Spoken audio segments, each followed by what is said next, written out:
Essa é a 89, a Rádio Rock do Brasil, e hoje a gente está aqui com uma pessoa muito especial. O nome dela é Marta Gabriel.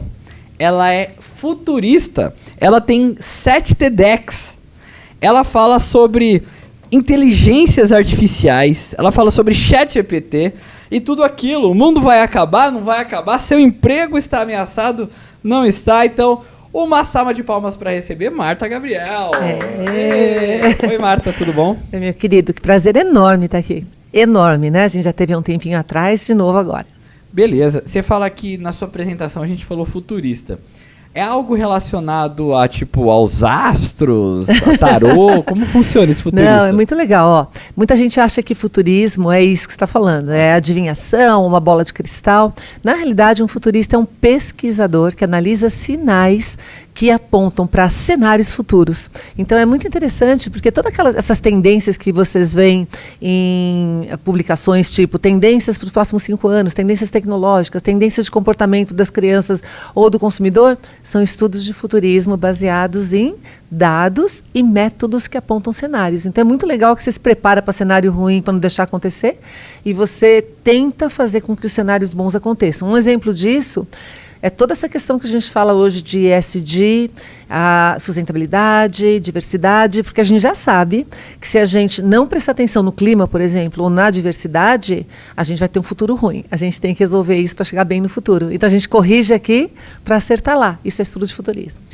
Exato. E a gente vai falar sobre futuro hoje aqui. Tem muitas dúvidas pairando no ar, né? E muita gente falando sobre inteligência artificial. Isso. E é muita gente falando e pouca resposta por enquanto, né?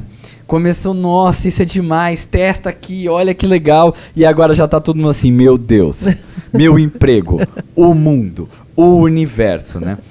Então eu acho que um panorama geral, assim, né? A gente agora está com a inteligência artificial mais aflorada. Começamos aí, acho que o ChatGPT foi o primeiro popular, né? O primeiro que popularizou o uso da inteligência artificial. E agora já vem Google, Microsoft. A Microsoft, inclusive, lançou a ferramenta dela. Você já consegue fazer artes. Você escreve um texto. Eu quero uma foto numa praia e ela já gera uma arte para você. Então, Microsoft, Google, o ChatGPT, que faz parte da Microsoft. E tem outras aí surgindo. E agora novas ferramentas. Um monte. E assim, você pode comparar isso a uma revolução industrial que a gente teve recentemente, digamos, a história da humanidade, né? Mas assim, isso é comparável a uma revolução industrial, o que está prestes a acontecer, ou melhor, o que já está acontecendo? É muito maior do que as revoluções anteriores. É muito maior, porque nas revoluções anteriores, a gente teve transformações profundas na humanidade, mas a gente, na maior parte delas, a gente estava mexendo em coisas físicas, mecânicas, substituindo músculo, corpo. Agora, a grande característica do ser humano que distingue a gente de todos os outros animais e torna a gente, né, o ser dominante no planeta, é a inteligência, é o nosso cérebro. E a inteligência artificial, agora ela entra para substituir funções que antes eram apenas do cérebro humano. Então essa barreira foi quebrada? Com certeza, quando você usa o ChatGPT, ele está te ajudando a pensar, ou ele pega várias questões que você faz e analisa, ele está fazendo uma coisa que antes era o cérebro humano que fazia. Vamos fazer uma comparação. Antes do ChatGPT, e você tinha que escrever um texto, ou tinha que fazer alguma apresentação, ou estudar alguma coisa. O que você fazia? Você ia atrás de várias referências, podia ser livros, podia ser Google, podia ser várias coisas que as pessoas publicaram. Aí você, com a sua cabeça, fazia todas as comparações disso, pegava o que te interessava, tirava o que não interessava e chegava naquilo que era o seu conhecimento, certo?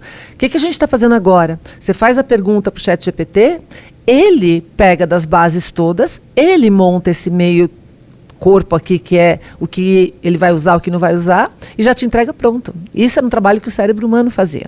Então, várias das funções que o nosso cérebro fazia, o ChatGPT está fazendo. Então, o que muda? Eu acho que a gente podia dar um passinho para trás, até para explicar melhor, Primeiro, por que agora? E segundo, o que é a inteligência artificial no final das contas, né? Porque ela está aí desde o século passado, desde 1950. A inteligência artificial está aí desde 1950? Desde 1950, Alan Turing e vários outros cientistas. O Alan Turing, que é aquele do filme, maravilhoso, né, que fala do fim da Segunda Guerra, o jogo da imitação, o jogo Enigma dos alemães, tudo. Do jogo da imitação. Ele é o pai da inteligência artificial, inclusive o teste de Turing, que é o que era usado até recentemente para você saber se quem estava falando com você ou quem estava utilizando algo era um humano ou uma máquina. O teste de Turing vem do Alan Turing, né? Que é um dos caras mais brilhantes, mais injustiçados da história, tá? Depois, se quiser, a gente fala um pouquinho dele. Esse filme é muito interessante, não conta toda a história dele, mas conta pelo menos a parte da guerra, que é muito legal. E a importância dele, conta nesse filme o início da era computacional, porque no pós-guerra, por causa desse computador que ele desenvolveu, que ainda era uma máquina de decifrar códigos, né? Mas por causa disso, isso aí foi a origem da computação, e por causa disso que a guerra foi ganha pelos aliados, né? E não pelos alemães. Ou seja, teve um papel crucial na guerra, e depois, no pós-guerra, isso alavancou todos os estudos de computação de maneira geral. Mas o Alan Turing, nos anos 50, que é pós-guerra, ele tem um paper que fala sobre as máquinas inteligentes.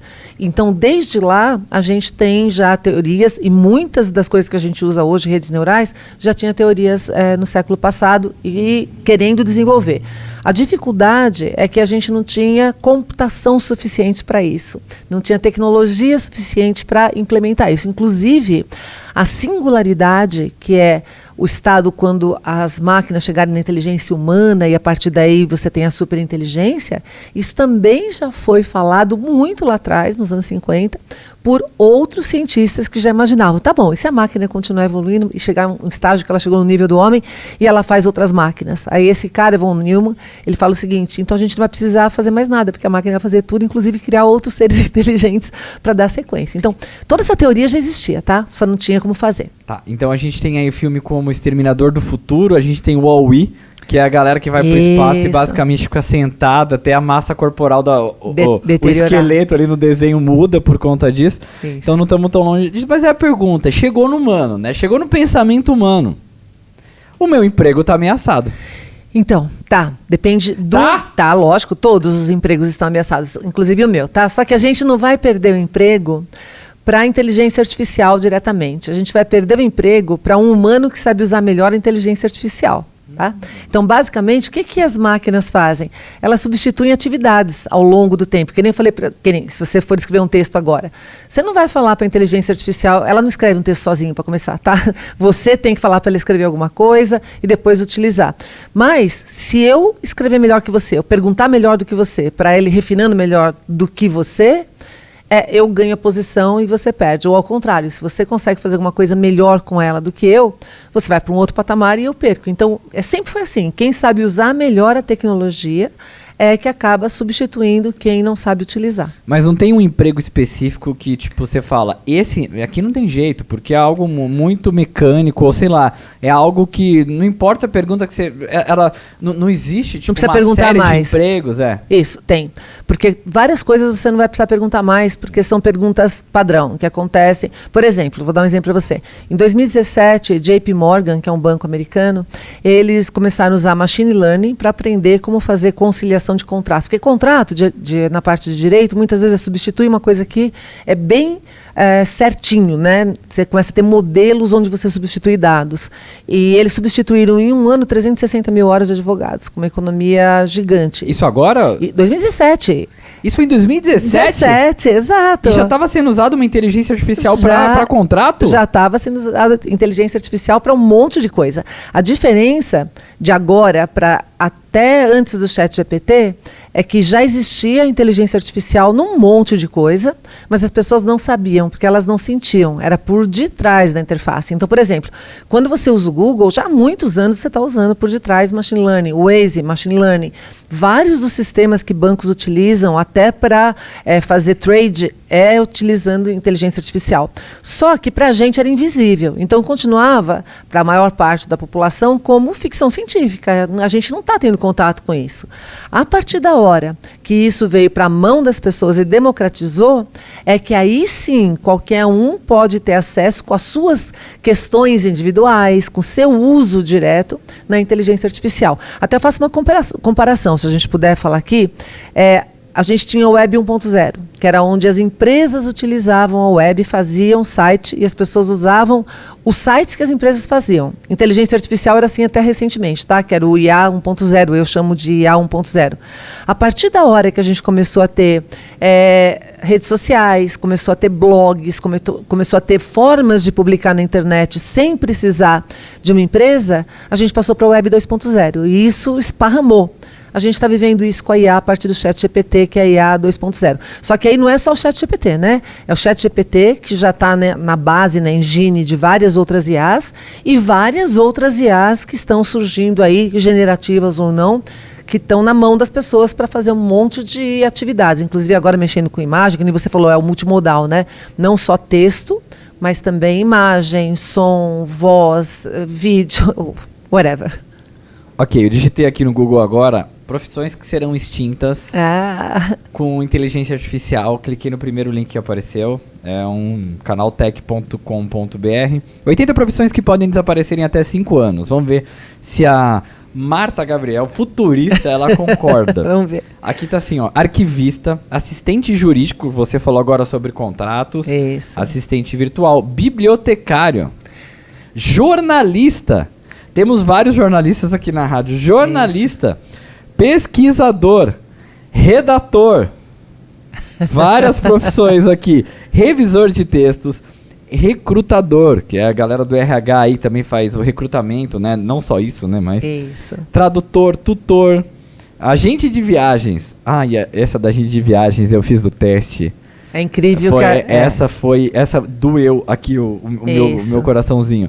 E, inclusive, uma amiga que você também conhece ela, fez todo o planejamento de viagem por inteligência artificial e vai viajar.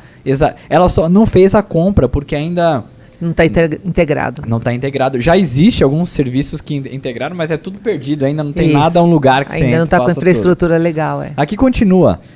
Assistente financeiro, auditor, auxiliar administrativo, consultor de negócio, designer gráfico, especialista em e-commerce, especialista em marketing. Mano, e aqui a lista vai. E eu quero perguntar para você concorda com isso, sim ou não? Sim, mas não é todo profissional. Alguns sim. A arquivista, por exemplo, a gente provavelmente vai ter automação para isso, você não vai precisar mexer mais nisso. As outras profissões, alguns vão ser substituídos, outros não. Por quê? Você continua tendo que fazer perguntas para a IA. Então, vamos falar no especialista de marketing, ou mesmo de turismo. Você pode perguntar para a IA o que você vai fazer para viajar, ou o que ela te recomenda, ou mas alguém está alimentando e colocando nesses sistemas, ou organizando os operadores para que isso aconteça. Se não tiver nenhuma informação na internet de um pacote de operação no Marrocos, um pacote de operação na Rússia, um pacote de operação em Miami, hotéis e dados, você não tem o que oferecer para a inteligência artificial fazer a análise de dados. Então, ela se alimenta de informação de dados que são gerados por profissionais, só que não são profissionais comuns. Agora a gente começa a ter os melhores profissionais que geram os melhores roteiros ou que geram as melhores práticas para ela poder utilizar. Então, se você pegar hoje o ChatGPT, ele tem uma base gigante de conhecimento que foi criado por pessoas, onde ele aprendeu coisas que foram feitas por pessoas. E agora ele consegue fazer o quê? Articular melhor do que pessoas. Então, algumas funcionalidades dele vão ser melhor do que a nossa inteligência. Algumas coisas, nossa inteligência, por enquanto, até chegar no nível da inteligência artificial, nível humano, vão ser melhores do que a dele. Então, o que eu digo? A gente tem duas naturezas distintas de inteligência. A humana, que ela é muito mais ligada em contexto, a gente entende melhor contexto, ambiguidade, a gente entende melhor coisas críticas, pensamento complexo, emoção. E a inteligência artificial entende melhor grandes volumes, velocidade, razão.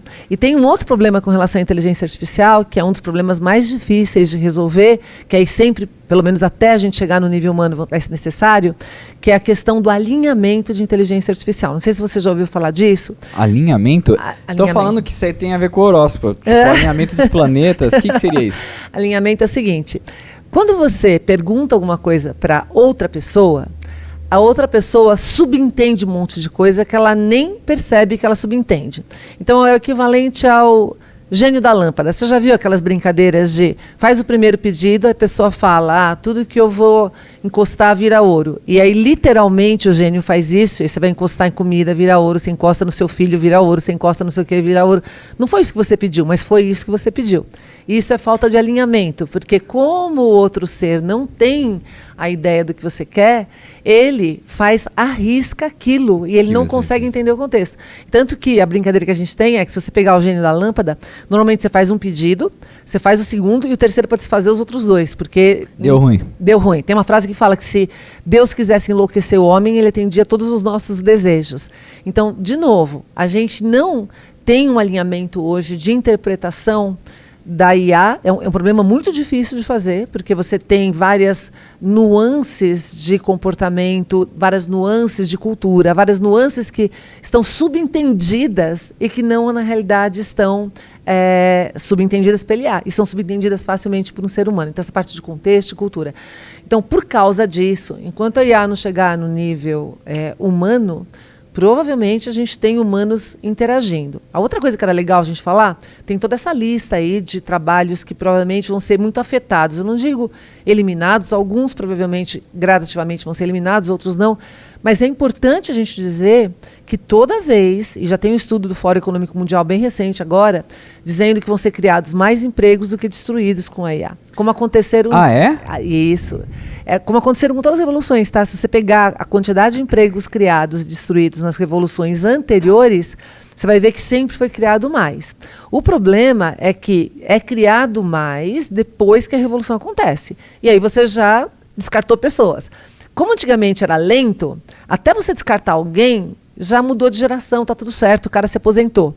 Como agora é muito rápido esse processo, tanto que a gente está falando aí de empresas declarando que em 5 anos vão substituir 30% da força de trabalho por IA, porque tudo que não é... E é interessante, tem uma declaração da IBM que ela vai substituir uma parte da força de trabalho dela por IA nos próximos anos, mas ela deixa bem claro que é tudo que não tem contato direto com o público, com o cliente. Ou seja, tudo que é back-office, tudo que é do lado de trás que você pode automatizar. E o que isso tem de subentendido? Que você precisa de habilidades humanas para lidar com humanos. Você precisa de entender esse contexto, você precisa entender dessas características para que você crie uma experiência bacana e mantenha o cliente.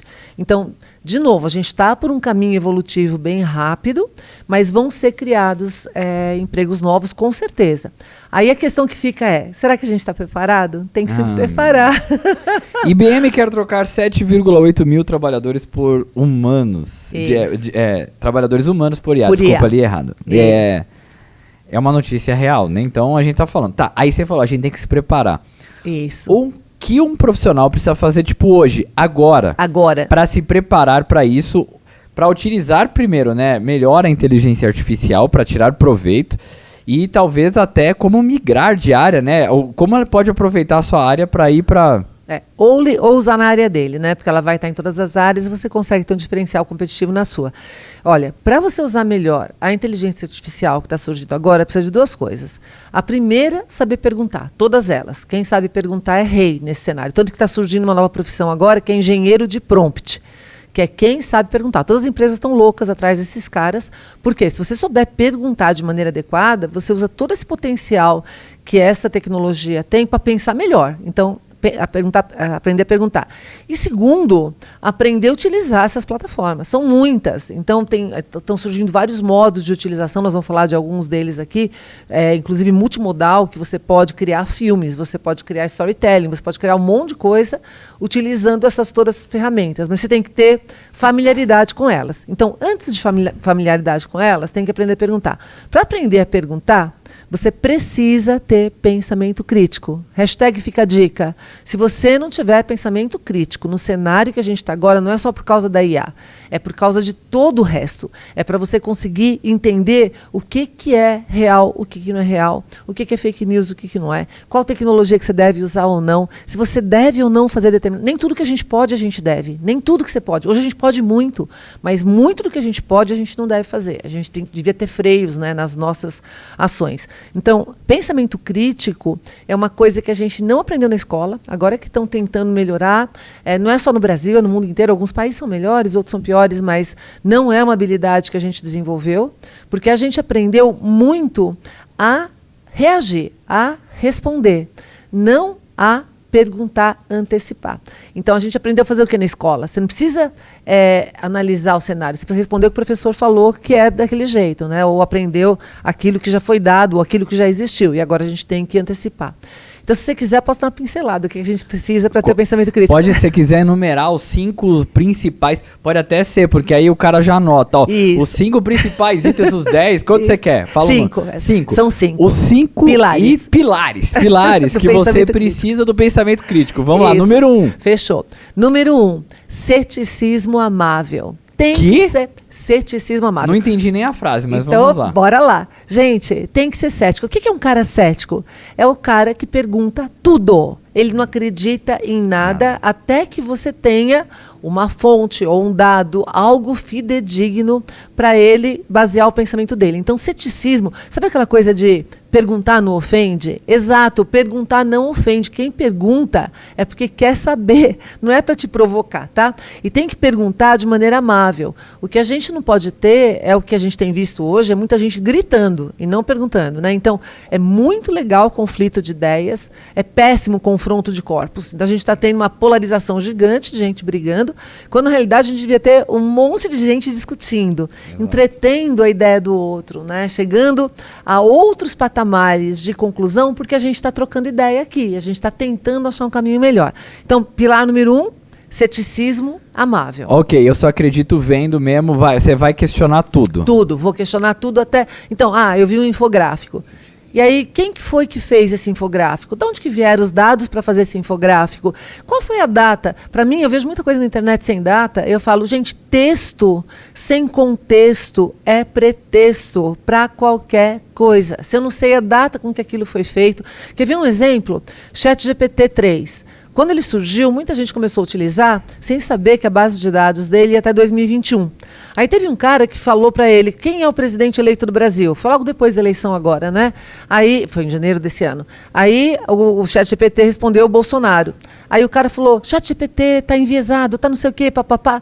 Não, fofo, ele te respondeu uma coisa na base de dados que ele tinha até 2021. Então, se você não entende o contexto, você simplesmente está tomando decisão errada, você está usando de forma errada aquela ferramenta ou qualquer coisa que você pegou, um infográfico, não importa. Infográfico de 5 anos atrás não vale nada.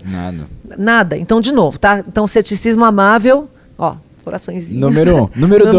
Número 2. Superação de vieses cognitivos. Meu Deus, cada frase difícil, vamos lá. Vamos traduzir que é tudo fácil, ó. Depois que a gente entende, tudo é fácil, né? Vieses cognitivos são atalhos que o nosso cérebro toma para tomar decisão mais rápido. Mas às vezes elas são erradas, elas são ruins. Vou dar um exemplo. Um dos vieses cognitivos que a gente tem é viés da confirmação. O que é o viés da confirmação?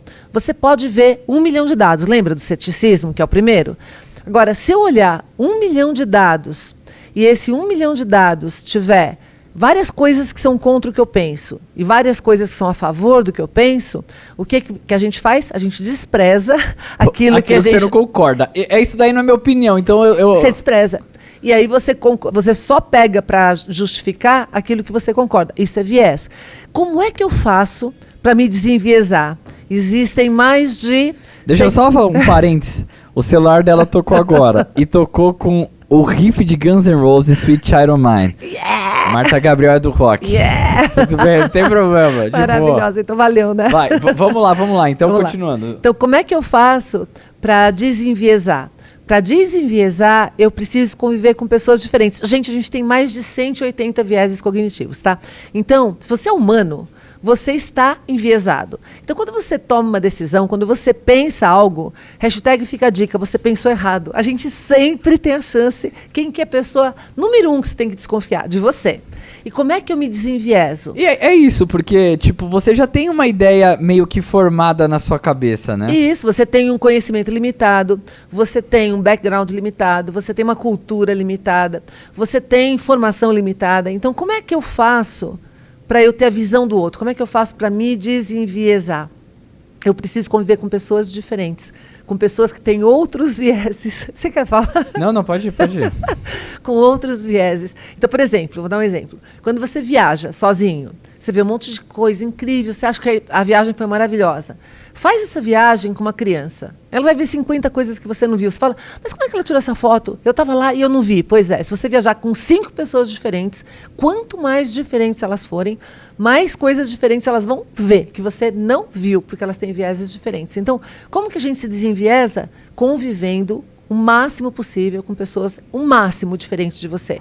De idade, de gênero, de cultura, de todo tipo de visão que você pode imaginar. Isso ajuda você a calibrar o enviesamento. Mas é só convivência com opiniões diferentes ou você acha também ler coisas de opiniões diferentes ajuda também? Muito. Ler coisas de opinião diferente é conviver com o diferente, tá? Então, quando, uma pergunta que eu sempre fazia em palestra na época do Twitter, eu falava assim, gente, quantas das pessoas... Aliás, vamos fazer essa pergunta para quem está ouvindo a gente aqui, está vendo a gente aqui? Manda. Quantos de vocês seguem pessoas que vocês não gostam ou que vocês não concordam? A tendência das pessoas é não seguir quem você não gosta e só seguir quem você gosta. Aí o que você faz? Em vez de você se desenviesar, você enviesa mais. Aí você mergulha na bolha do viés e fica lá nadando confortavelmente como se só existisse aquilo no mundo.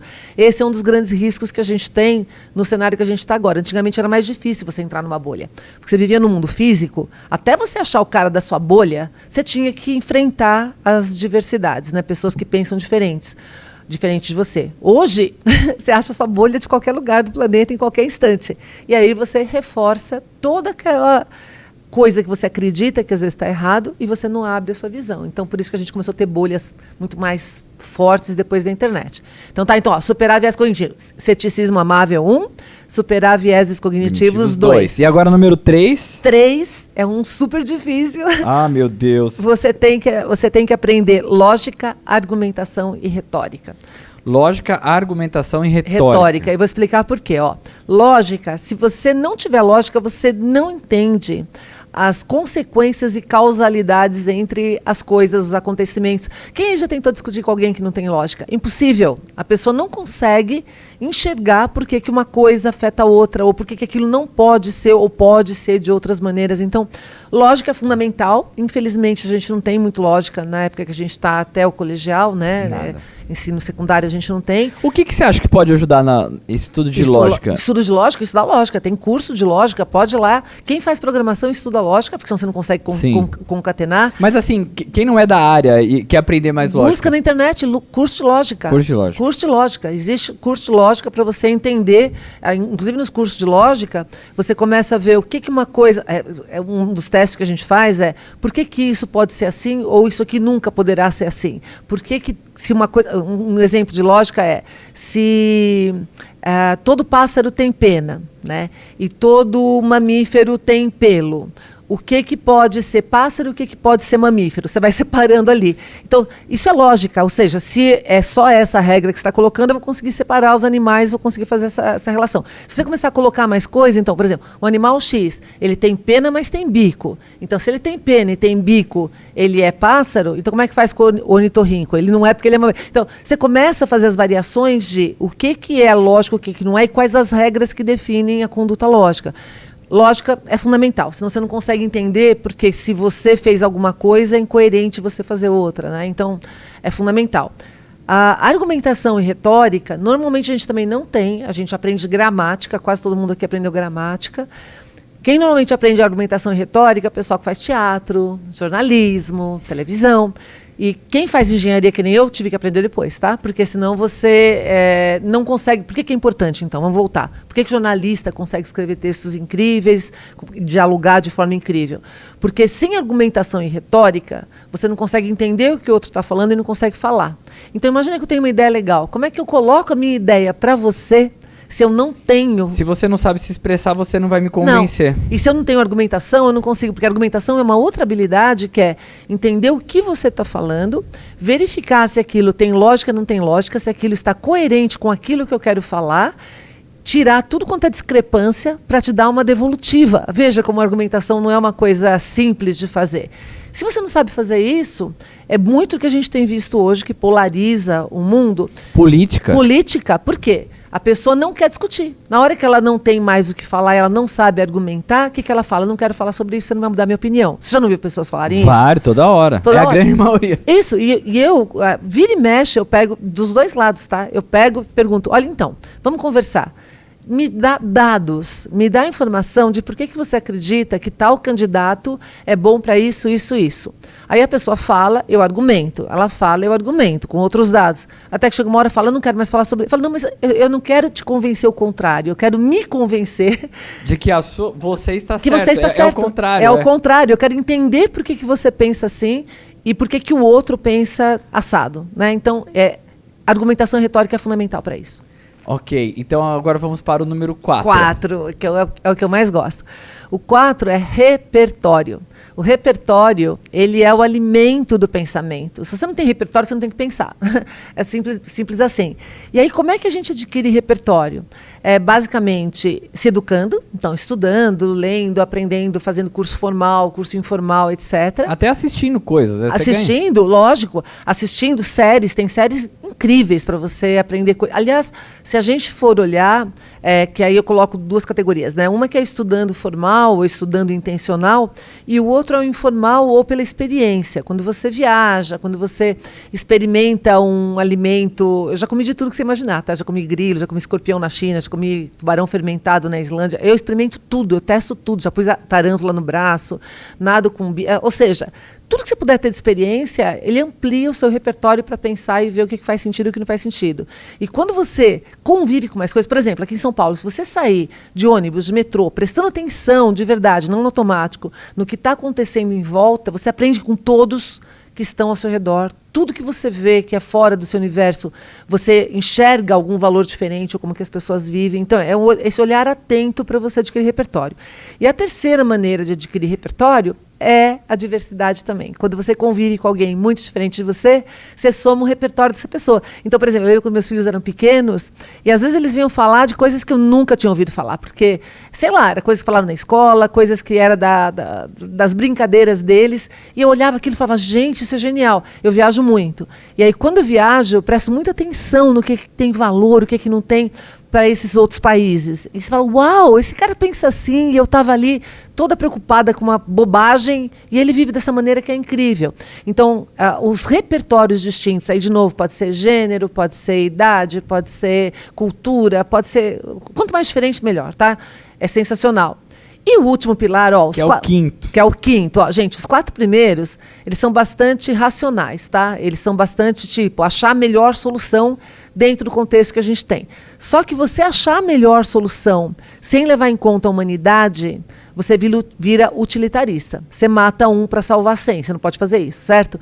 Então, o que a gente está falando? O quinto pilar é o pilar da humanidade, que baliza todos os outros, que é moral e ética, e comportamento humano. Então, nesse pilar, tudo que você vai fazer... Então, quando a gente fala do ChatGPT e de todas as ferramentas racionais que ajudam a gente a navegar a informação, a ter mais inteligência, se você aumentar a inteligência e você não aumentar a humanidade, você vira cruel. Você começa só a fazer, que é um dos medos que a gente tem na inteligência artificial, se ela não tiver o alinhamento, aquilo que eu falei antes, se ela não tiver alinhada, ela pode achar que é melhor você matar uma quantidade X de humanos para não sobrecarregar o planeta, para que os outros humanos consigam viver com os recursos que tem. Estou dando um exemplo até que está em filme de ficção, tá? Então, de novo, você não pode fazer isso. A gente tem que ter um pilar que é humano, e aí eu gosto muito de uma frase do Taleb, que é o autor do Cisne Negro, do Antifrágil. Skin in the game. Exatamente, adoro ele. E ele fala uma coisa que é assim, que nenhuma sociedade é melhor do que a forma como ela trata seus membros mais vulneráveis. Então, o que faz a gente ser humano é justamente como a gente trata todos os seres humanos, inclusive aqueles que podem menos, que estão com menos condições de enfrentar a realidade que a gente tem, né? E isso poderia voltar a gente para a inteligência artificial. Veja como está ligado, né? Se você tem esses 5 pilares, especialmente esse último, você não vai descartar um ser humano. Você não vai descartar alguém que não deu conta de acompanhar rapidamente o ritmo entre as profissões que estão sendo trocadas, as atividades que estão sendo eliminadas e as novas que estão surgindo. Você vai fazer o quê? Dar mão para todo mundo, vamos todo mundo junto para esse futuro que vai ter espaço para todo mundo. Todo mundo pode aprender como conviver nesse novo contexto. Ok. Aí, recentemente, o que veio? Esses 5 tópicos ficaram maravilhosos, tá? Eu fiquei quieto o maior tempo possível só e eu anotei tudo aqui, mas vamos lá. Recentemente, a gente viu aí grandes, o Elon Musk participou, pessoas que já trabalharam com inteligência artificial nas grandes também. E continuam trabalhando. Pessoas de outras áreas assinaram uma carta pedindo para pausar o desenvolvimento da inteligência artificial. Acho que não era questão do ChatGPT em si, mas seriam coisas maiores, né? LLM, Aí você já vai explicar também o que é LLM. E aí, a gente precisa pausar? Tá perigoso? Ou tipo, é marketing, não é? O que tá acontecendo, meu Deus? Tem as duas coisas. Ó, o que eles pedem nessa carta? É ele, o Harari, que é outro incrível, brilhante. Tem um monte de cientista sensacional ali. E eles estão pedindo para parar por 6 meses só, não mais do que isso, o treinamento de Large Language Models, que são os modelos de linguagem grande, que nem o ChatGPT, que seria o ChatGPT-5, tá? Para parar de fazer esse tipo de treinamento, para a gente organizar aquilo que a gente já tem. Por quê? A gente está indo para um grau que você viu, a gente já teve junto em outra oportunidade, brincando com o ChatGPT, você está usando no seu dia a dia, eu estou usando no meu. É uma ferramenta que ela está escrevendo num nível impressionante. Assim, você não consegue distinguir mais um texto. A gente tem que usar a própria inteligência artificial para distinguir quando foi um texto criado por ela ou não. Então, um humano não distingue mais os textos criados pelo ChatGPT e pelas outras IAs. E aí, o que eles dizem? O Harari diz isso também. Qual é o sistema? E antes do Harari, tá, tem o Noam Chomsky, que é um dos linguistas mais incríveis que a humanidade já teve. Ele continua firme e forte, falando coisas incríveis. A linguagem, não a língua, mas a linguagem, ela é o nosso sistema operacional. Se você for pensar, educação é linguagem, relacionamento é linguagem, código de computação é linguagem, cultura é linguagem. A gente tem linguagem visual, a gente tem linguagem sonora, a gente tem linguagem... Tudo que a gente faz, as histórias são linguagem, storytelling é linguagem, religião é linguagem. Então você, com a linguagem, tem um poder gigante de convencer outras pessoas, você tem um poder gigante de manipular outras pessoas. É quem conta a melhor história que vence, não é quem tem o melhor dado, é quem consegue articular de maneira melhor. Então, o que eles estão falando? A gente está tendo avanços de linguagem, que é o nosso sistema operacional. A gente está tendo, inclusive, da linguagem visual. Hoje estão sendo criadas imagens como teve do Papa, usando... Sensacional, roupa. Ele todo descolado, o Papa. E você fala, mano, é muito real. É muito Tudo real. bem, você consegue sacar ali que não era ele de verdade, mas é muito real. Isso, e você tem que prestar muita atenção. Você vai achar que aquilo não é real muito mais porque não está condizente com o comportamento de Papa do que pela imagem em si. Porque quando a gente está olhando rapidinho, você não... Uau! É que nem teve imagens feitas por IA também do Elon Musk e do Zuckerberg pobre, totalmente vestido com... Eu vi. Com farrapos. Então, essas imagens são hiperrealistas. E aí você começa a entrar na seara de... Vamos dar um passinho para trás aqui. Não sei se as pessoas pararam para pensar. Tem uma frase que é falada que César falava. A mulher de César não precisa só ser honesta, ela precisa parecer honesta. Porque a percepção é a realidade. O que as pessoas percebem é o que elas acreditam que seja real. Se a partir do momento que as linguagens começam a gerar um monte de coisas que estão descoladas com o que tem base no mundo físico, no mundo real, elas começam a gerar outras realidades, outras percepções, gente, cada um está vivendo num mundo diferente. A gente começa a ter um multiverso aí. Você começa a gerar tudo que você acha legal, ele gera tudo que é legal, outra pessoa gera tudo que é legal. Como é que a gente consegue saber o que é a realidade ou não, o que é dado ou não? A gente não consegue nem aplicar o pensamento crítico. A gente começa a não ter base para medir a realidade. Como é que você mede a realidade? Vamos dar um passinho para trás. Como é que você mede a realidade? Eu não sei como medir a realidade. É daquilo que você acredita, né? Você vê, os olhos vendo já é algo muito importante. Isso, 83% da sua percepção é o que você vê. Você está enxergando, você está vendo a realidade. Se talvez outros confirmarem, talvez aquilo seja... Isso. A realidade é uma mentira combinada. Na realidade, a realidade é uma mentira combinada. A gente, na realidade, não... você pegar uma águia, o que ela enxerga é diferente do que a gente enxerga. Ela enxerga outro grau. Cachorro enxerga diferente da gente. Gato. Inclusive, eles ouvem. O que você ouve é limitado. O que eu ouço é limitado comparando com o que um cachorro ouve. Então, a realidade não existe. A realidade, ou seja, o que realmente está acontecendo no universo... Para nós, o que é a realidade que a gente consegue filtrar e captar, certo? Certo. Então, o que acontece? A gente mede pelos nossos sentidos e o nosso cérebro processa. Sim. Aquilo que a gente faz mais ou menos igual é o que a gente combina, que é a realidade. O que acontece quando aquilo que a gente vê não é mais aquilo que todo mundo vê? E aquilo que a gente vê não tem mais base no mundo físico. O que acontece? Você perde a noção da realidade. Exato. Por que você acha que a carta isso... se trata disso, então? A carta, mais ou menos, a carta é mais até. A carta ela fala o seguinte: vamos parar durante 6 meses de fazer coisas novas e vamos organizar aquilo que a gente já tem aqui. Porque a gente tem uma lição de casa gigante para fazer. A gente tem...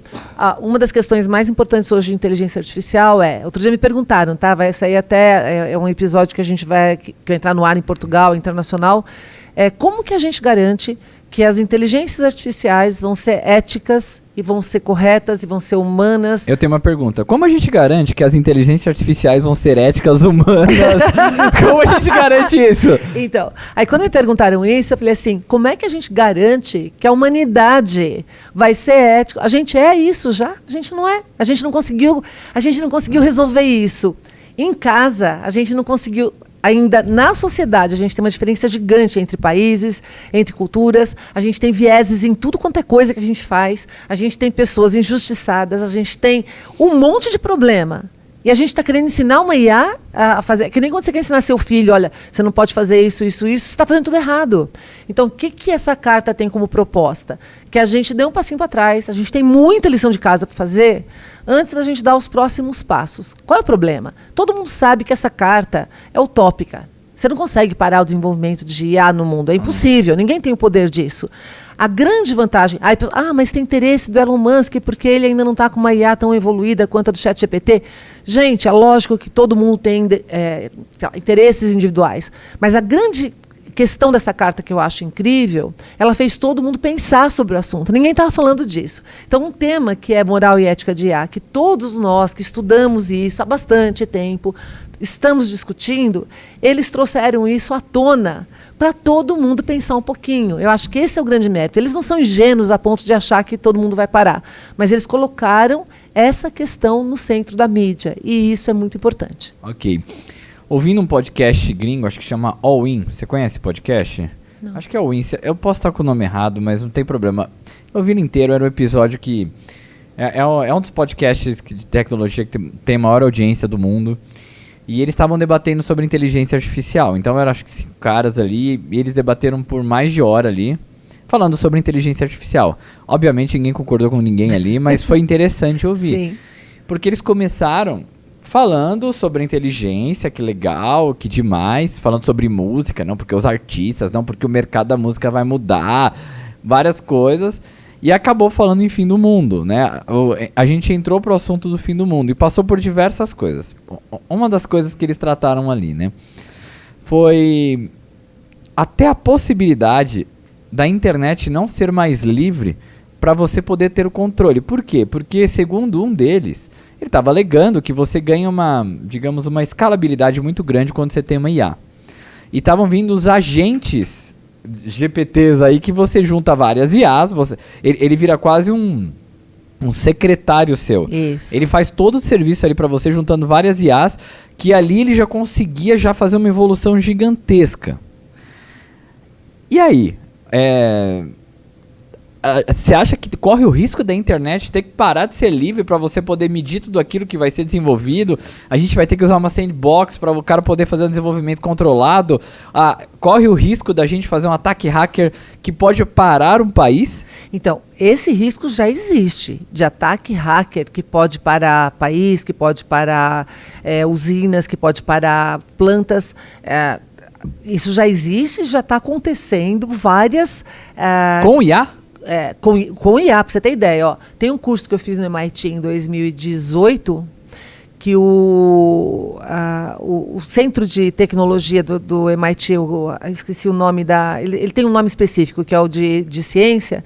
Eles recebiam não sei quantos ataques por dia, que eram todos combatidos com IA. Era IA que trazia todos os riscos que vinham, mitigava, e alguns trazia para o humano via padrão que estava tendo de análise de ataque. E hoje, para você ter uma ideia, uma grande parte do que a gente tem de cibersegurança é tudo feito com IA. Já é um tempão, não é agora não só. Não é agora. Não é de agora, tá?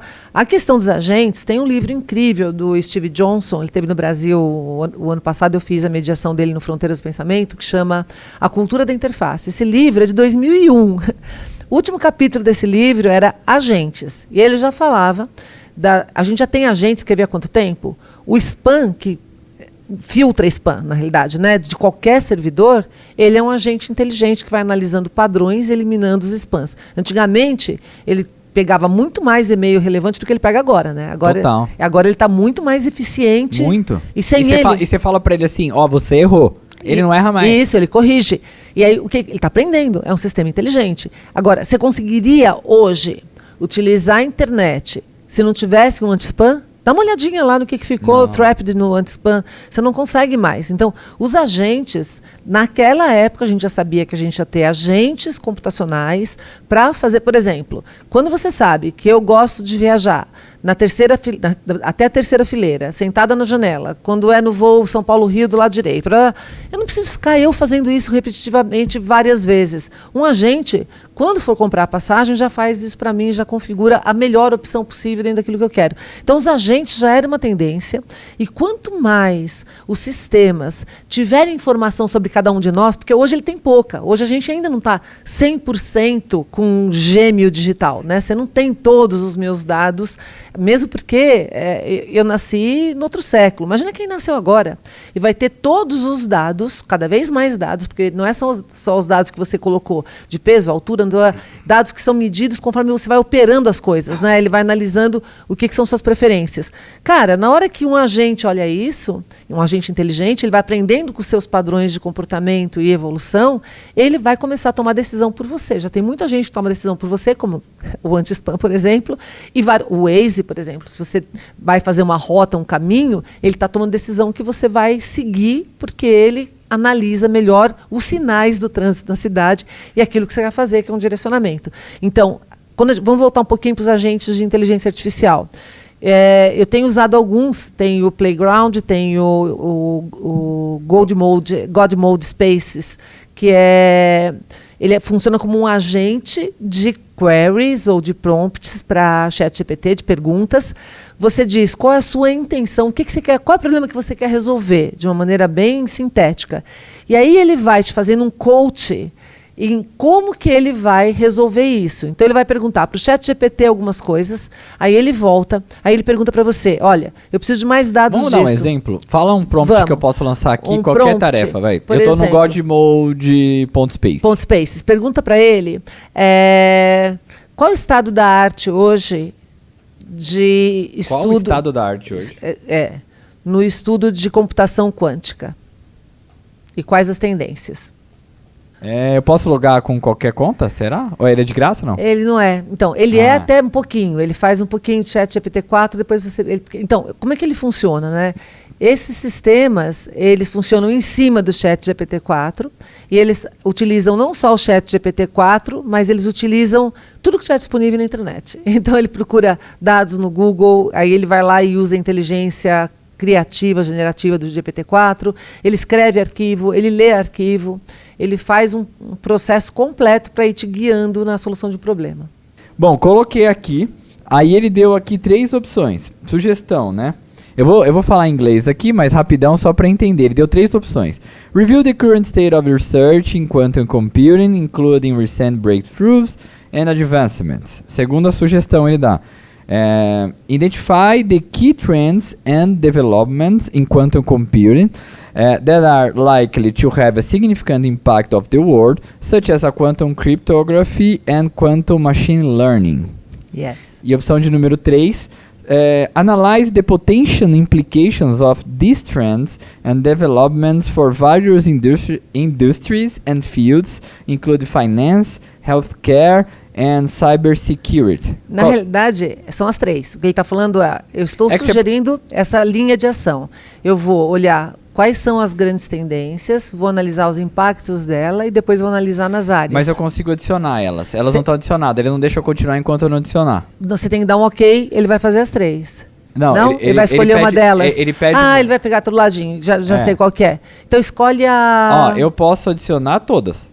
Pode adicionar todas. Pode continuar? Pode continuar. É do ladinho esquerdo aqui, né? Que aí você diz, já sei qual que é isso. Ele não estava deixando eu continuar enquanto eu não escolhesse. Isso, agora você tem que escolher, Agora ele está pensando. Isso. Aí depois ele vai falar se continua nessa linha ou não. Você pode ir clicando e pode sugerir. O godmode.space é pago? Ele não, mas ele usa o chat GPT-4. Depois que você consumiu a cota gratuita, ele só continua se você logar no chat GPT-4, pegar uma chave e aí você paga por acesso lá na cloud. É baratinho por acesso, mas tem uma hora que ele vai truncar aí se você não tiver a conta no chat GPT-4. Ok, ele já deu um resultado aqui. Ele falou thoughts, né, pensamentos. I think a good strategy would be a Google search the current state of the research in quantum computing to answer o objetivo número 1, goal 1. We can then browse websites and articles for recent breakthroughs and advancements in the field. Então ele estava sugerindo eu pesquisar no Google? Isso, exatamente. Ele vai fazer. Ele vai fazer? É isso que eu falei, que eu achei que ele Desgramento, ele já tá. Ele está te sugerindo uma linha de ação para resolver o primeiro objetivo. Aí você vai dizer se você concorda ou não, e tem um campo aí que você diz se você quer aí ele coloca sugerir reasoning, algo. I believe Google Search is good starting point, ele explica. Isso. Aí coloca ação proposta aqui embaixo, Google, aí ele coloca input, aí approve this plan. Isso, se você aprovar, ele vai fazer exatamente isso. Vamos lá. E às vezes ele fala que vai escrever um arquivo com alguns itens para ele constar depois se você aprova. Cada etapa que ele vai, ele aprova. Não é sempre que ele dá certo, às vezes ele começa devagar, eu paro e volto para outra linha, entendeu? Mas assim, ele vai te sugerindo as etapas daquilo que você tem que fazer para você conseguir a resposta daquilo que você quer. Melhor resposta daquilo que você quer. Então ele vai dando um coaching no seu processo de pesquisa e de pergunta. Veja que interessante. Isso é um tipo de agente, tá? E a gente está na ponta do iceberg, a gente está começando a utilizar esse tipo de tecnologia. Ela está começando a ficar útil para a gente. Bom, ele respondeu. Nossa, ele já deu outra sugestão. Isso, ele vai dando várias. We should browse from previous... Cara, e ele continua e vai indo. E ele fala, ação proposta. Escrever no arquivo. Isso, para ele guardar os tópicos principais, você pode ler o arquivo. Um ponto TXT, ele vai gerar um ponto TXT para colocar aquilo que ele pesquisou. Isso, exato. E aí, a partir disso, ele pede se ele pode ler esse arquivo para continuar detalhando. E você pode ir aprofundando. Então, veja o poder que é isso. Ele vai te orientando, mesmo para quem sabe perguntar, isso aí vai te dando um caminho. E outra coisa, não está limitado no ChatGPT. O ChatGPT, ele tem uma inteligência criativa, generativa. Agora, tem hora que você precisa de dados, você precisa de artigos científicos. Você viu que ele fala, vou procurar os artigos, os livros, vou fazer uma busca no Google para validar isso, e aí ele continua. Então, ele vai fazendo aquilo que a gente fazia. Já sobe um grau a mais do ChatGPT, daquilo que o nosso cérebro faz, entendeu? Meu senhor, é complexo, mas deu para ficar claro. Deu para ver na prática. Viu? Isso seria um estilo agente que está te fazendo as coisas por você. Não é você que está fazendo a busca. Você tem um sistema de coach e um sistema que está buscando o que você precisar, trazendo para que você continue fazendo o seu raciocínio. Outra pergunta. Existe o risco de uma inteligência artificial acabar com a humanidade? Então, foi feito um levantamento, esse é um dos pontos, um dos argumentos do Harari, quando ele fala que ou a gente domina a IA, ou a IA pode dominar a gente. Foi feita uma pergunta, um pool aí com cientistas da área, só cara que trabalha com a área, o ano passado, perguntando sobre as principais tendências da IA. E eles entram em acordo que tem 10% de chance da IA acabar com a humanidade. Não Pelo amor de Deus, mas é alto esse número, é alto. Exato, esse é o argumento deles, porque assim, não é acabar diretamente, mas causar coisas que acabem com a humanidade. Não, tá? total, ela não vai pegar assim, não, vou mirar um míssil. Isso, não e vou é te matar, isso não. Ela pode fazer coisas que acabem... como decorrência, a humanidade acabe, ou o que a gente considera ser humano acabe. E aí, se ela argumentar bem, a gente acredita e vai fazer exatamente aquilo. A gente mesmo vai caminhar para o fim. A gente mesmo, que é o que aconteceu. Já teve pseudo-religiões aí que todo mundo se matou. Eu lembro quando eu era adolescente que o cara convenceu todo mundo a se matar. Então, o que a gente está falando aqui? O Harari faz um exemplo que eu acho sensacional, que ele fala assim, se você entrasse no avião e o piloto... chegasse para você antes de decolar e falasse, olha, pessoal, esse avião tem 10% de chance de cair, mas tem 90% de chance de chegar. Quem ficaria no avião? Eu não entro no avião que tem 10%. 10% é muito alto. É muito alto. Hoje, para você ter ideia, tem gente que tem medo de voar e a gente tem uma probabilidade 0,0 não sei quanto de um avião cair ou ter algum problema. Então, imagina se você tem 10% de certeza que a coisa vai dar ruim. É esse o questionamento que está sendo feito. Junto com esses caras, tinha o Stephen Hawking, que ele era um dos gênios da humanidade, e ele era da turma do Elon Musk. Então, a gente tem o pessoal que é super assim, não, isso aí não vai evoluir gradativamente, etc. E tem o pessoal que é tipo, olha, vamos tomar cuidado, a gente tem que prestar atenção, porque alguma coisa pode dar errado. O que acontece é muito bom ter esses dois, porque se você tivesse só os de cá, a gente ia desesperadamente só fazendo coisa para frente. Se tivesse só esse aqui, a gente só para e não quer fazer mais nada. Então é um jeito de você ter balizamento para o desenvolvimento sem esquecer dos dois lados, né? Uma brincadeira que a gente gosta de fazer com relação à inovação, ainda bem que tem alguém que gosta de arriscar, que foi quem inventou o avião. Mas ainda bem que tem alguém que tem medo que inventou paraquedas, né? Então, se a gente tivesse só quem gosta de um lado ou do outro, então é bom ter sempre os dois lados para que a gente consiga ter, sei lá, achar um caminho do meio. Falando isso, não vai parar, porque tem um dos problemas que a gente tem hoje o desenvolvimento de IA saiu das universidades, antes era muito mais nas universidades, e hoje ele é muito mais nas empresas. E as empresas têm agenda. E as empresas querem qual é o objetivo de uma empresa? É o objetivo que ela tem específico de negócio. Não é a humanidade. Então, a gente hoje está com uma questão de novo, né, de alinhamento. A gente tem que alinhar as ferramentas. Quanto mais poderosa é uma ferramenta, maior o risco que ela traz também, mais perigosa ela se torna, né? Então a gente tem que discutir muito socialmente para que todos nós estejamos cientes para dar os próximos passos, ou pelo menos cobrar de quem está dando os próximos passos. Falando agora sobre política. Em algum momento, já está acontecendo, a gente vai precisar de legislação para determinar regras, né? Mas existem algumas questões. Primeiro, nossos políticos estão prontos para gerar regras para algo que eles mal sabem falar o nome? Esses dias a gente viu lá um cara no Congresso falando no Facebook que ele não sabia o que ele estava falando. Outro lá no Congresso americano chamaram TikTok e fizeram um questionamento do tipo, mas o Wi-Fi da casa da pessoa, a internet vai acessar o banco de dados do TikTok. Ele falou, essa é a base, ele tem que acessar o banco de dados, senão não vai. Você vê umas perguntas desconexas. A gente tem políticos capazes de debater a legislação e a regulação da inteligência artificial? Então, eu acho que vai além da política até. É muito complicado para as leis acompanharem o ritmo de mudança que a gente está.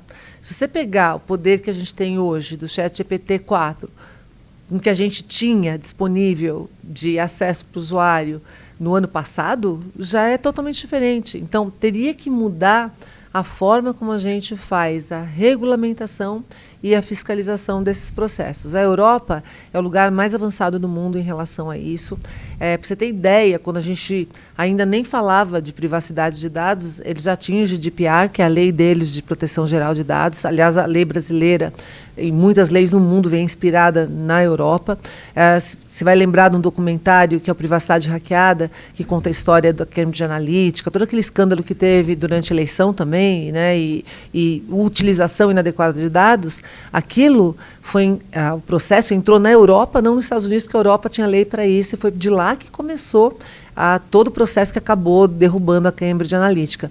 Então, você tem essas iniciativas, elas são importantes, tem que discutir e tem que ter legislação. O problema é como é que você legisla na velocidade necessária e como é que você fiscaliza. Não adianta ter lei se você não consegue fiscalizar e você não consegue fazer cumprir algo que esteja ali.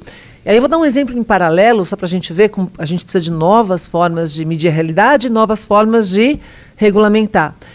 Quando a gente começou a ter, não sei se vocês lembram, vocês devem ter estudado, né, quem trabalha com comunicação sempre estudou, a propaganda subliminar. Quando surgiu a propaganda subliminar, que surgiu com frames que o seu cérebro consciente não enxerga, mas frames de imagem que o seu subconsciente enxerga, e você começa a fazer coisas manipulado. Sim, é quase um Jequiti, né? Você tá ali no SBT e aparece Jequiti.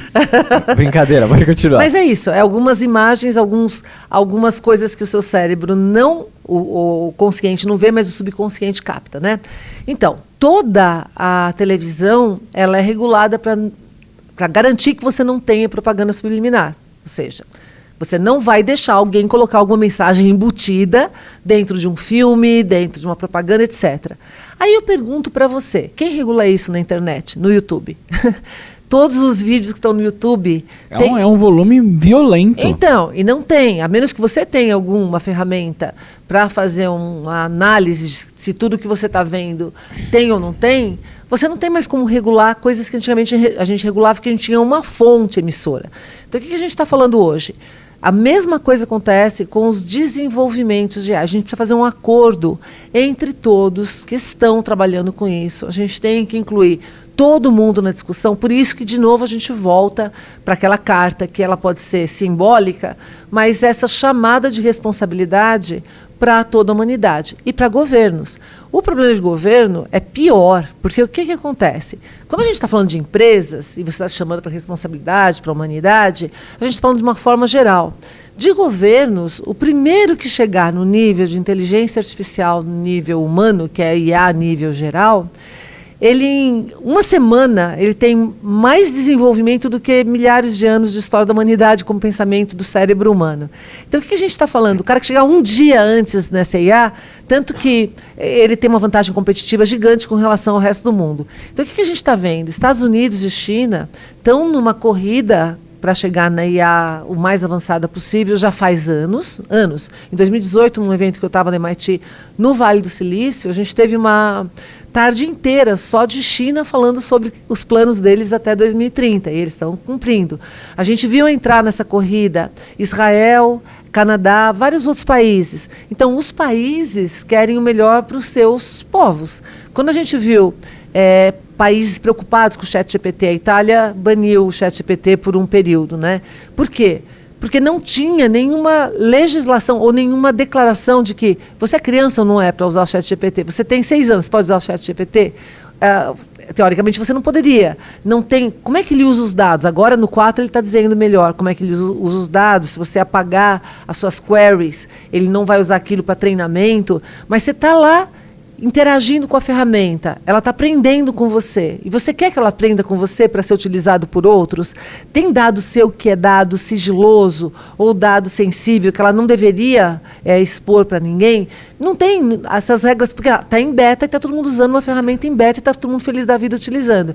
Então, esses critérios que a Europa cobra mais e esses critérios que todos nós deveríamos pensar, não é só que políticos não estão preparados, né? Uma boa parte da população não está preparado. Todo mundo tinha que estudar inteligência artificial, no mínimo para entender como funciona, não tecnicamente, mas para utilizar e o poder que ela tem, para que a gente possa dar os próximos passos. É que nem eu brinco assim, que nem carro. Você dirige carro, mas você não entende como o motor funciona. Eu sou engenheira e eu não sei como funciona direito um motor de carro, mas eu sei dirigir um carro. É isso que a gente está falando.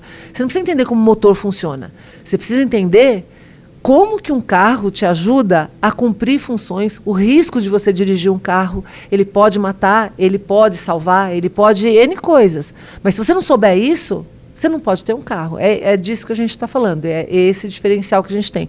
Então tem muito ainda que ser organizado por nós humanos para que a gente dê os passos certos, os próximos passos corretos para desenvolvimento de IA. Boa. Agora essa pergunta é tensa. Existe a possibilidade da internet acabar? Então, é bem interessante essa pergunta.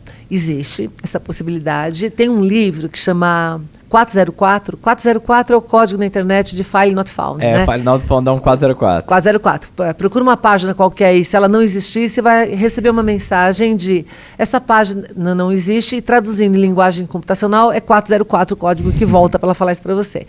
E aí tem uma pessoa, chama Esther Paniagua, eu acho que é o sobrenome, que fez essa pergunta: e se a internet acabasse, o que aconteceria com a humanidade? E aí tem as possibilidades de uma catástrofe, sei lá, um asteroide que caia e destrua uma boa parte do que mantém a internet, e aí ela fica capenga em algumas partes, ou hacker, ou vírus, ou whatever. Se a internet acabasse, e lembrando, a internet é a base não só das comunicações que a gente tem hoje, mas ela mantém sistema bancário. A gente não está falando só de web, a gente está falando de internet como um todo. Tudo. Entretenimento está baseado na internet. Sistema bancário, financeiro. Saúde. Financeiro, acho que não tem mais nada. Financeiro não consegue mais existir. Saúde. Então, se a internet acabasse, aquecimento, tem áreas do planeta que dependem de fluxos de informação, troca de informação, para que você possa mandar. Então, a gente tem eletricidade, tem internet, então a eletricidade está na base de tudo. Então, se a gente acabasse com a eletricidade no mundo, a internet acaba, tá? Essa é uma das possibilidades também.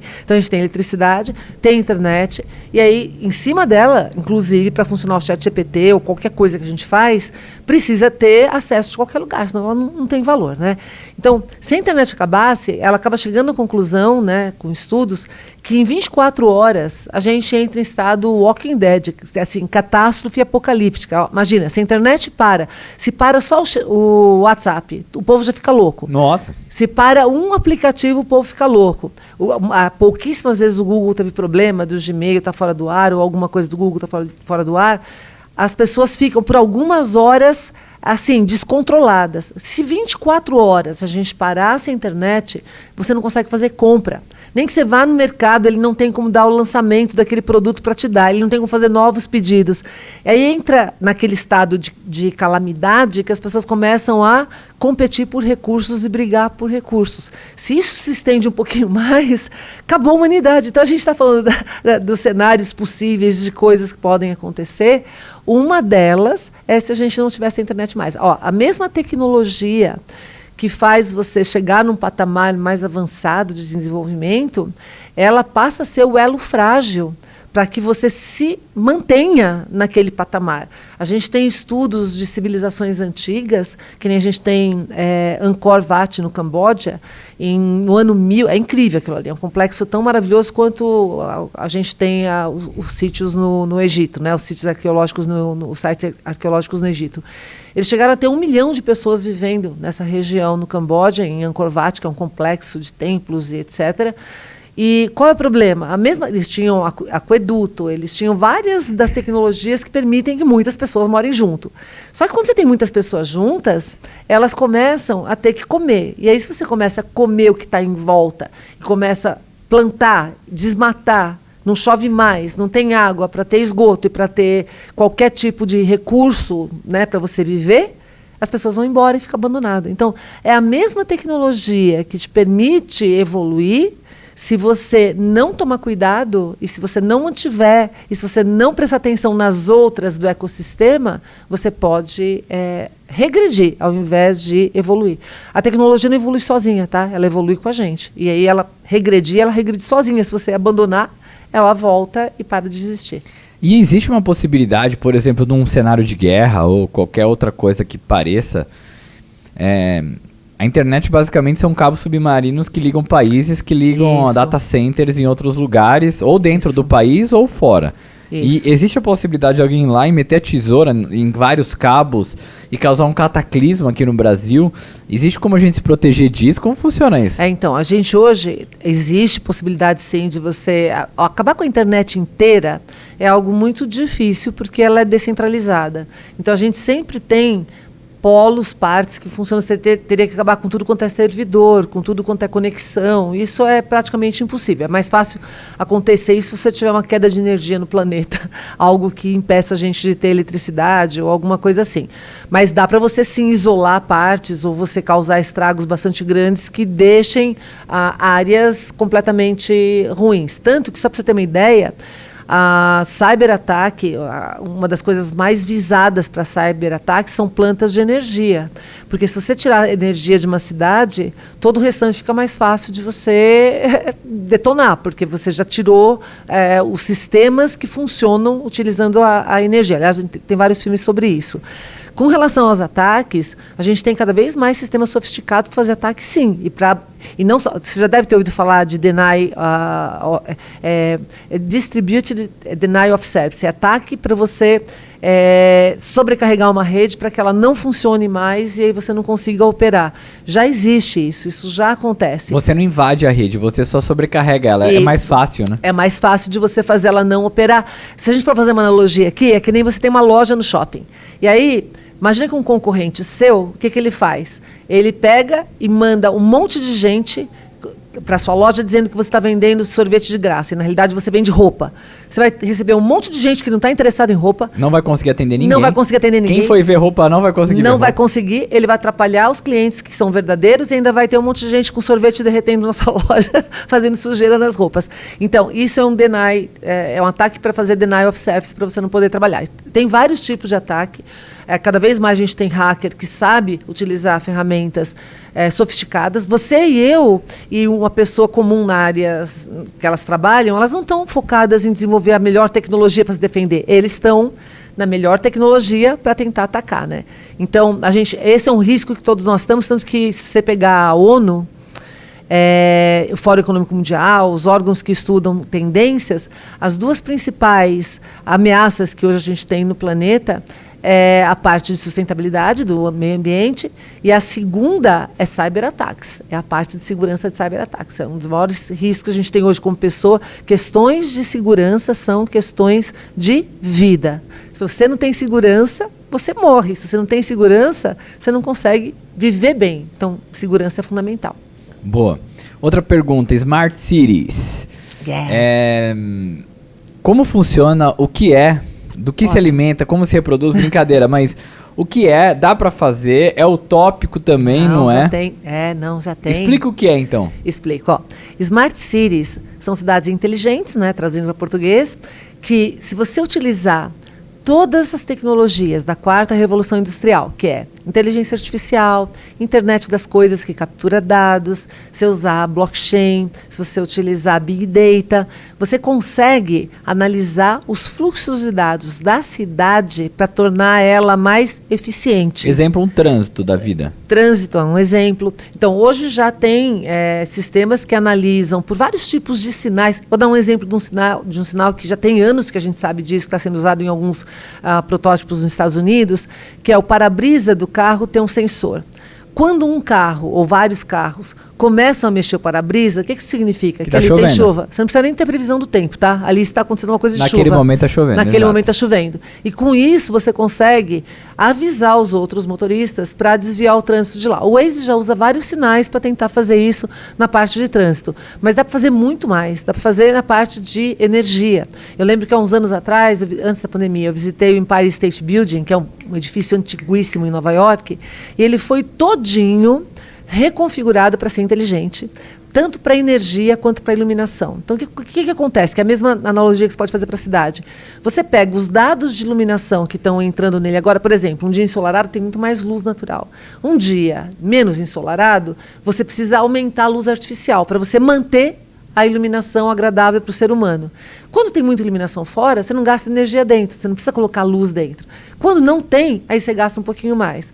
Essa energia é outra coisa interessante. Dá para vir da terra, que são as geotermais, dá para vir do vento, dá para vir do sol, dá para vir de várias fontes. Então, quando você tem vários sensores, que eu falei da internet das coisas, que conseguem capturar dados e capturar energia, você consegue equilibrar de acordo com o seu uso, a forma mais barata e mais eficiente para o uso do humano, sem você fazer nada.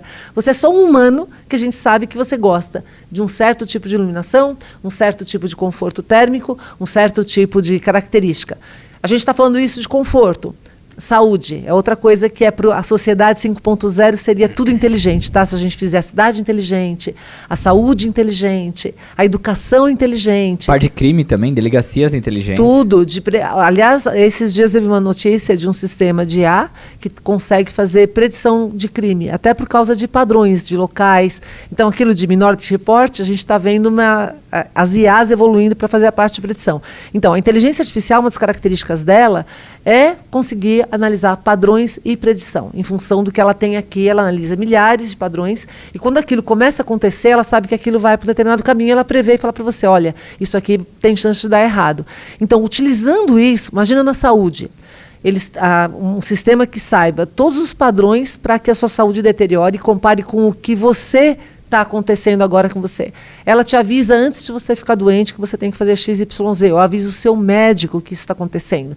Num sistema inteligente de cidade ou de sociedade inteligente, você tem um prontuário digital onde todos os seus dados estão lá. Então, se você sofre um acidente na rua, alguém sabe tudo sobre você, protegendo seus dados sensíveis, para que você seja curado. Por exemplo, eu sou alérgica a determinadas coisas, né? Não corro o risco de alguém me injetar uma coisa que eu sou alérgica e eu morro de choque anafilático porque eu não poderia tomar aquilo. Então, tudo isso na educação, na saúde, no trânsito, na energia. Se você começar a coordenar todos esses fluxos de maneira que os sistemas inteligentes consigam otimizar, você melhora a vida do humano, você melhora a nossa vida e muitas vezes sem a gente nem perguntar, pedir. Aquilo que você falou de agente, eles começam a funcionar como agentes inteligentes, tá? Por isso que eles têm que ser éticos, por isso que eles têm que ser humanos, por isso que eles têm que ser legais, porque eles começam a controlar várias partes da vida da gente. Já existe cidades assim? Já, inclusive no Brasil. No Brasil? No Brasil já existem cidades inteligentes no Nordeste que são pilotos, que funcionam com várias coisas, com bibliotecas, com energia, etc. Inclusive na rua você pode gerar energia com os carros andando, com as pessoas andando com esse tipo de energia. E eu tive recentemente dando uma palestra no Inatel, que é o Instituto Nacional de Telecomunicações em Santa Rita do Sapucaí, e eles estão transformando Santa Rita, porque é uma cidade super ligada em telecomunicações, tecnologia, startups, inovação, e estudantes, e eles estão transformando Santa Rita numa cidade inteligente, até para fazer vários testes. É sul de Minas, Santa Rita do Sapucaí. Sul de Minas, isso, exatamente. É bem interessante mas já existem outras, existem no mundo, inclusive ano passado, retrasado, nem lembro mais, ano passado, os anos vão passando, eu tive na Expo de Dubai, que era para ser em 2020, foi em 2022, e aí vários países escandinavos já têm todos os modelos de cidade inteligente e várias implementações funcionando em determinadas partes. A gente ainda não tem full, né, funcionando saúde inteligente, com educação inteligente, com tudo que é finanças inteligentes, fluxos, etc. Mas a gente está construindo esses vários pedaços, né, para que isso se una. Perceba que a gente começou com a internet, em cima da internet a gente começou a colocar várias outras tecnologias, e com essas tecnologias todos começam a ter mais dados, porque tem mais dados e mais processamento, agora a gente tem IA. Com o IA, mais tecnologias imersivas, a gente consegue ter os ambientes 3D que complementam esses cenários. Então a gente começa com as tecnologias se somando e convergindo, ter uma infraestrutura para que a cidade inteligente possa acontecer. Mais do que a cidade inteligente, uma sociedade inteligente, né? Super smart. Boa. Agora entrando na área da educação. Professores, escolas, qual a importância? Eles devem proibir a inteligência artificial na escola? Eles devem utilizar? Como a gente pode utilizar a IA dentro dos centros acadêmicos? Devemos ter medo? Não devemos? Devemos colocar um filtro nos trabalhos para saber se foi feito por IA ou não? O que impacta? Como a gente pode usar a inteligência artificial na educação? Ótimo, ó. Eu sou contra você proibir, né? Depende da idade, né? Até 2, 3 anos de idade, escolas muito pequenininhos, é outro tipo de desenvolvimento que você tem que ter. Mas vamos pensar já a partir sei lá, ginásio, ou criança com 9, 10 anos, até um pouquinho menor. O que você tem que fazer, eu sou contra proibir, é ensinar a usar isso. Então eu brinco assim, uma pergunta que você faz, que o chat GPT consiga responder facilmente, é uma pergunta errada. O que você tem que perguntar para o aluno é para ele analisar, é para falar para ele, olha, pergunte para o chat GPT, me fala as perguntas que você fez e me analise as respostas que ele trouxe, qual que pode estar melhor ou pior, ou quais tipos de resposta. Ele nunca dá a mesma resposta, tá? Então, hashtag fica a dica. Ele sempre varia. Qual resposta? Outra pergunta que o professor pode fazer. Como que você pode melhorar essa pergunta? Outra pergunta que o professor pode fazer. Não sei se vocês sabem disso, mas o chat GPT, se você quisesse fazer uma entrevista para um personagem histórico que você gosta, sei lá, fala Napoleão, por exemplo, tá? Você poderia entrevistar Napoleão pelo chat GPT. E ele sabe o que Napoleão não sabe do futuro. Porque se você perguntar... aliás, um dos furos de filmes é você ver objetos que não deveriam estar naquele filme, né? Não pode, quando você, sei lá, faz um filme da antiguidade, não pode passar um avião no céu. Tem coisas que não existiam naquela... Um extintor. Isso, um extintor de incêndio. Coisas que são, né, não adequadas. Então, você pode perguntar sobre a perspectiva daquela época, o que é que ele via como possibilidade, ou entrevistar um ser, comparar com outro que era, por exemplo, concorrente dele naquela mesma época, ou alguma coisa. Uma das iniciativas que eu vi bacana, que o pessoal criticou pra caramba e que eu achei incrível, foi uma pessoa, e a gente pode discutir isso também, como as pessoas às vezes criticam a ferramenta sem saber o que elas estão utilizando, né?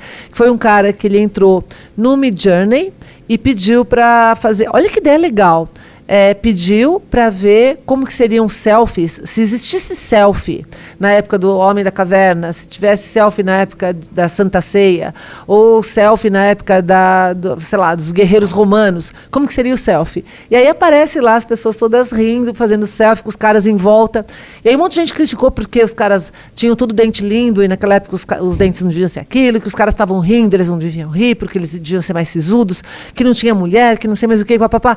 Então, em vez de você olhar na parte criativa da ferramenta, que é você colocar um comportamento, é uma ferramenta criativa, gente. Ela não está lá para dar a resposta correta, ela está lá para dar uma opção criativa dentro de tantas outras.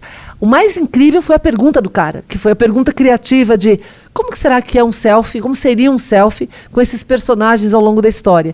E aí você vê como que seria esses caras se reunindo num comportamento que não existia naquela época. Então, tem várias coisas que você pode colocar na educação para, por exemplo, uma coisa que é muito difícil. Eu lembro quando eu era criança que nos meus livros de geografia tinha como que era o mapa até, como que o mundo era visto até o ano tal, até o ano tal, até o ano tal. Então, a humanidade foi aos poucos detalhando aquilo que a gente tem. Então, imagina que legal se perguntar como é que era o mapa das estrelas no ano de 1500, quando o Brasil foi, né, pela primeira vez, chegaram aqui. Ou como é que eram os hábitos dos índios naquela época. Então, uma pergunta legal para fazer, né? Quantos países hoje que são no Ocidente, quantos são no Oriente? Quantas pessoas vivem no Ocidente e no Oriente? Tem mais gente no Oriente do que no Ocidente. Questões que vão além de você simplesmente pegar um texto que está ali porque ele faz isso mais facilmente. Ou critica esse texto. Será que esse texto está certo ou está errado? Tem coisa errada. Por exemplo, o ChatGPT, eu sou uma das pessoas que o ChatGPT reconhece desde a primeira versão, né? O povo começou a perguntar aí, quem é fulano, quem é ciclano? E como ele me reconhecia, ele falava um monte de coisa legal de mim, só que ele falava o nome errado dos meus livros. Eu falava assim... Por que ele faz isso? Porque ele é criativo. Ele estava dando o nome que ele acha mais legal para os meus livros. Ai, que bom. Que Querido, bom. você cria tudo, menos os meus livros. Isso, os meus livros é filho meu, por favor, dá licença. Até outro dia um cara entrou em contato comigo, o ChatGPT-4 me indicou para fazer consultoria para a empresa dele. Eu falei assim, não, gente, isso aí é o máximo. Mas, se você perguntar para o ChatGPT, na base dele, ele não acessa a internet, só se você tiver o plugin para acessar a internet, tá? Aí outro dia eu perguntei, analisa o Marta com th.com.br, que é meu site, né? Resume o que esse site faz. Aí ele coloca lá. Você vai achar dicas sobre jardinagem, decoração. Mas por acaso e tem? Culinária. Não tem nada disso, é só tecnologia. Mas por que ele faz isso? Ele é uma ferramenta criativa. Provavelmente ele não tem acesso ao meu site. Ele deve ter visto Martha Stewart. Ele falou assim, bom, marta.com.br deve ser da Martha Stewart, porque não é Marta Gabriel no nome.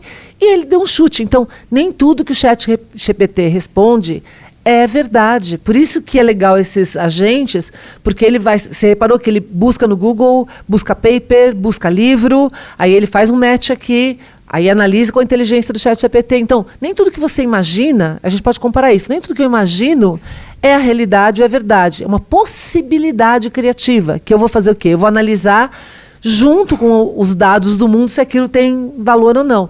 Então, basicamente, tem 1 milhão de maneiras de você usar isso na educação de forma criativa, mas não é da mesma forma que fazia antes. Se continuar fazendo avaliação que nem era antes, pergunta que nem era antes, aula que nem era antes, o que você vai conseguir? Um monte de aluno simplesmente copiando e colando coisa do ChatGPT, e você não vai conseguir detectar, você vai ter que ter o trabalho de usar a ferramenta para detectar se aquilo é plágio ou não é plágio, que é uma outra questão enorme. Se você está plagiando, não é considerado plágio, porque o ChatGPT não é considerado um autor, ele não é humano. Então, por enquanto, ele não pode ser autor de nada. Mas se você considerar, eu estou lançando a 2ª edição do livro agora, Educação na Era Digital, e eu discuto isso lá também. Se você considerar que plágio não é só você copiar um outro autor, mas você se apropriar da ideia de outro como se fosse sua, talvez você utilizar aquilo que está no ChatGPT direto é plágio. E a ética resolve isso também. Se você for ético, você não vai fazer isso de uma forma direta. Boa. A inteligência artificial será responsável pela queda do QI da humanidade. Você concorda ou não? Não. Ele tem as duas possibilidades. A gente já está caindo QI, tá? Só hashtag fica a dica. QI não é a coisa mais... A medida única da nossa inteligência é uma delas, então está mudando a natureza da nossa inteligência. Se você souber usar o ChatGPT de maneira adequada, a sua inteligência aumenta, porque você tem um acesso a análises rápidas, informações rápidas, e cada vez mais, a gente só está no começo, como você nunca teve na história. Agora, se você usar o ChatGPT apenas para copy-paste, com certeza você está deixando de treinar seu cérebro, então você vai fazer parte dos que ficam alienados. Nesse contexto que eu falei para você, de não as pessoas ficarem perdidas nessa nova multiplicidade de realidades e de multiversos, né? Então, ele pode tanto ser eu brinco que a tecnologia é um amplificador, né? Ele pode ser um amplificador de inteligência. Eu acho que a gente vai viver a maior revolução cognitiva da história da humanidade vem agora, por causa da inteligência artificial junto com a nossa, mas ele também pode ser um grande risco para uma boa parte das pessoas, porque ele amplifica também a alienação de quem não quiser pensar. Marta, pra galera que tá vendo agora, nunca utilizou, tá com medo, falamos de emprego, falamos de fim do mundo, o que você sugere para essa pessoa? Com relação à inteligência artificial, o que ela pode fazer? Bom, a primeira coisa, eu brinco que tecnologia é que nem honestidade. Quem não tem não sabe o que é. Tem que pôr a mão na massa, senão você não sabe o que é. Então vai lá, entra no ChatGPT, só se fazer uma busca no Google, ChatGPT, OpenAI, login. E ele vai te dar onde você cria sua conta gratuita. Você pode usar o 3 para brincar gratuito infinitamente. Quando você tiver um pouquinho mais expert, aí você, se quiser, paga para utilizar o 4, que vale super a pena, especialmente para quem é profissional. Tá? $20 por mês. Por enquanto. Por enquanto. Mas vale a pena para quem é profissional. Você vai ter o ChatGPT 4, ele tem muito mais recursos do que o ChatGPT 3. Agora, independente disso, que é um dos recursos importantes que a gente tem nessa era que a gente está, que é a inteligência artificial, e esse é um dos tipos de inteligência artificial que a gente tem vários outros. A dica que eu vou dar é estude aquilo que eu estava falando, que você tem que entender. Você não faz uma autoescola para dirigir um carro? Então, aprenda sobre essas tecnologias. Eu tenho 2 livros que eu escrevi só para isso. Um deles é o Você, Eu e os Robôs, como se transformar no profissional digital do futuro, que fala sobre a tecnologia, conta como que a tecnologia impacta a gente em privacidade, em ampliação, traz as principais tecnologias, explica o que é blockchain, o que é machine learning, o que é robô, o que é big data, o que é 5G, explica as tecnologias e explica para onde a gente está indo com elas. Então, esse livro é só para você entender o cenário tecnológico e a humanidade. E, o ano passado, eu lancei o Inteligência Artificial do Zero ao Metaverso, que é para uma pessoa leiga. Esses 2 livros são para pessoas leigas entenderem, então, o outro é para entender tecnologia, Você e os Robôs, e o que isso afeta a humanidade, como que você está nesse contexto, e o Inteligência Artificial do Zero ao Metaverso, para você entender a inteligência artificial. De onde que ela veio, o que ela já está fazendo, há quantos anos que ela faz o quê, quais são os riscos, quais são os potenciais, para onde que a gente está indo. de forma leiga, você vai entender aquilo que você precisa saber para você utilizar melhor. E em paralelo, brinca com o ChatGPT, compra um drone. Não é só o ChatGPT, tá? Os robôs também são incríveis. Um drone? Eu vou voar com um drone? Um drone, gente, o drone, ele é um robô que você pilota. E ele tem um monte de potencialidades que você pode fazer de imagem, né, de várias coisas. E já existe drone que é operado por inteligência artificial, que é um drone autônomo, que nem o carro autônomo. O carro é um robô, na realidade, que a gente opera e pode ser operado por inteligência artificial. Então, brinca de Pokémon Go, por exemplo, você entender o que é realidade aumentada. Brinca com sensores. Tem vários sensores hoje que a gente pode comprar para medir postura, para você... Ou seja, vai brincando com essas tecnologias, que você vai ver que bacana. Quando você menos espera, é uma por vez, devagarzinho, daqui a pouquinho, aplicativos tem um monte também, você vai ver que você está ficando mais familiarizado, que você começa a ter ideias, porque quando você sabe usar, você tem ideias, você já sabe riscos. Então, essa é a minha dica. E começa a conviver com pessoas que também utilizam. Lembra do viés? O que eu sei eu ensino para o outro ensina para mim, a gente vai desenviesando e a gente vai aprendendo mais juntos, construindo conhecimento, colaborando. Essa foi Marta Gabriel, futurista, 7 vezes no TEDx. Já deu palestra para todo mundo. Repete só a parte do livro, por favor. Tá bom. Os 2 livros, eu tenho outros, mas esses 2 são os mais importantes do que a gente falou aqui hoje. É Você, Eu e os Robôs, como se transformar no profissional digital do futuro. E o outro é Inteligência Artificial do Zero ao Metaverso, que é sobre inteligência artificial. Muito bom. Marta, muito obrigado pelo seu tempo. Obrigada, querido. Que papo delicioso. Adorei. # tamo junto. Se deixar, a gente ia ficar até a noite. A vida toda. Valeu. Obrigada. 89. A Rádio Rock.